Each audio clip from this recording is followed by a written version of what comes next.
Hi friends, welcome back to my channel. இன்னைக்கு நம்ம பார்க்க போகிற வீடியோ என்னென்னு பார்த்தீங்கன்னா, பெருமாள் கோவில் சொர்க்கவாசல் திறப்பு 2025. வாங்க இன்னைக்கு அதை பற்றி தெரிஞ்சுக்கலாம். ஸ்ரீரங்கத்து பெருமாள் கோவிலில் இருந்து அந்த திருப்பதி ஏழுமலையான் கோவில் வரை எல்லா பெருமாள் கோவில்களிலுமே நாளைய தினம் சொர்க்கவாசல் திறப்பு மிக விமர்சையாக நடைபெறும். இதை பரமபத வாசல் திறப்பு என்றும் சொல்லுவார்கள்.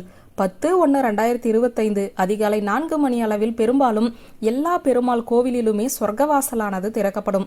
இந்த நேரத்தில் எல்லா பக்தர்களும் கோவிலுக்கு சென்று அந்த சொர்க்கவாசல் திறப்பின் போது அந்த வழிபாட்டில் கலந்து கொள்ள முடியும் என சொல்லிவிட முடியாது.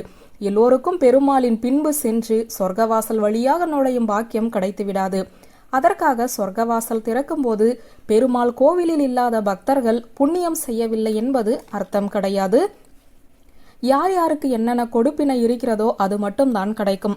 இந்த வருடம் சொர்க்கவாசல் திறப்பு விழாவில் கலந்து கொள்ள முடியாதவர்கள் அடுத்த வருடம் கூட பெருமாளை சென்று சேவிக்கும் பாக்கியம் கிடைக்கும். கவலைப்படாதீங்க. நாளைய தினம் பெருமாள் கோவில்களில் சொர்க்கவாசல் திறக்கும் போது வீட்டில் இருக்கும் பக்தர்கள் என்ன தவறை செய்யக்கூடாது என்பது தெரியுமா?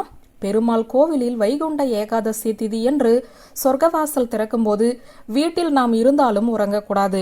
பெருமாள் கோவிலில் சொர்க்கவாசல் திறப்பதற்கு முன்பாகவே எழுந்து சுத்தபத்தமாக குளித்துவிட்டு பூஜை அறையில் விளக்கேற்றி பெருமாளை வழிபட துவங்கிவிட வேண்டும்.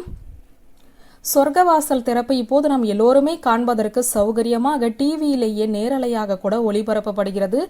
ஏதாவது ஒரு சேனலில் சொர்க்கவாசல் திறப்பதை பாருங்கள். சொர்க்கவாசல் திறக்கும் போது கோவிந்தா கோவிந்தா என்ற கோஷத்தை வீட்டில் இருந்தபடியே சொல்லுங்கள். நாராயணா என்று சொல்லுங்கள், ரங்கநாதா என்று சொல்லுங்கள். இப்படி பெருமாளது எந்த நாமத்தை சொல்ல வேண்டும் என்றாலும் சொல்லலாம். ராமா ராமா என்று சொன்னாலும் தவறு கிடையாது. சொர்க்கவாசல் திறக்கும் சமயத்தில் நீங்கள் உங்கள் வீட்டில் இருக்கும் பெருமாளுக்கு 2 துளசி இலைகளை போட்டு அர்ச்சனை செய்து என்ன வேண்டுதல் வைத்தாலும் அது நடக்கும். சொர்க்கவாசல் திறப்பின் போது நீங்கள் கோவிலில் இல்லை என்றாலும் சரி, அந்த பெருமாளின் பின்பு நடந்து சென்று சொர்க்கவாசலுக்குள் நுழைந்து வெளியே வந்த புண்ணியம் உங்களை வந்து சேரும். இப்போது பெரும்பாலும் நம் எல்லோருக்குமே இருக்கக்கூடிய கஷ்டம் பண கஷ்டம்.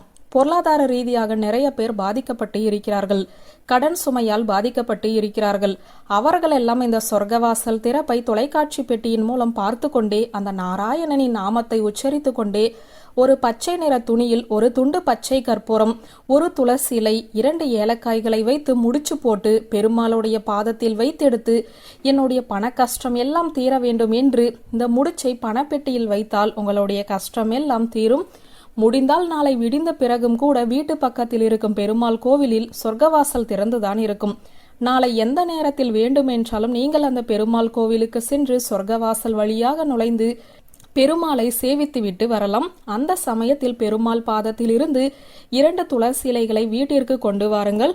முடிந்தால் பெருமாள் தீர்த்தத்தை கொஞ்சம் வாங்கி வாருங்கள். அதை கொண்டு வந்து வீட்டில் நகை வைக்கும் பெட்டியில் லேசாக தெளித்து விடுங்கள். நிறைய தண்ணீர் கொட்டிவிட்டால் பீரோ உள்ளே பூசணம் பிடித்துவிடும். ஜாக்கிரதை. பெருமாள் கோவில் பிரசாதத்தை பெருமாள் கோவிலில் இருந்து எடுத்து வரப்பட்ட துளசியை நகை வைக்கும் பெட்டியில் பீரோவில் வையுங்கள். 3 நாள் கழித்து அதை எடுத்து வெளியில் போட்டுவிடுங்கள். கால்படாத இடத்தில் சேர்த்து விடவும். இப்போது சொன்ன இந்த எளிமையான பரிகாரங்கள் நாளை வைகுண்ட ஏகாதசி தினத்தில் பெருமாளின் அருளை முழுமையாக பெற்றுத்தர உங்களுக்கு உதவும் என்ற நம்பிக்கையை சொல்லி இந்த வீடியோவை நிறைவு செய்கிறேன். நன்றி, வணக்கம்.